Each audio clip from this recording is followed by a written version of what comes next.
ॐ केशवाय नमः। ॐ नारायणाय नमः।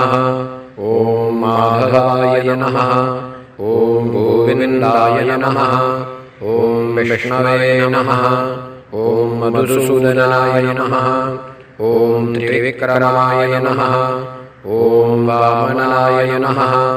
ॐ श्रीधराय नमः। ॐ ऋषिकेशाय नमः। ॐ पद्मनाभाय नमः। ॐ दामोदराय नमः। ॐ सङ्कर्षणाय नमः। ॐ वासुदेवाय नमः। ॐ प्रद्युम्नाय नमः। ॐ अनिरुद्धाय नमः। ॐ पुरुषोत्तमाय नमः। ॐ अधोक्षजाय नमः। ॐ नारसिंहाय नमः। ॐ अच्युताय नमः। ॐ जनार्दनाय नमः।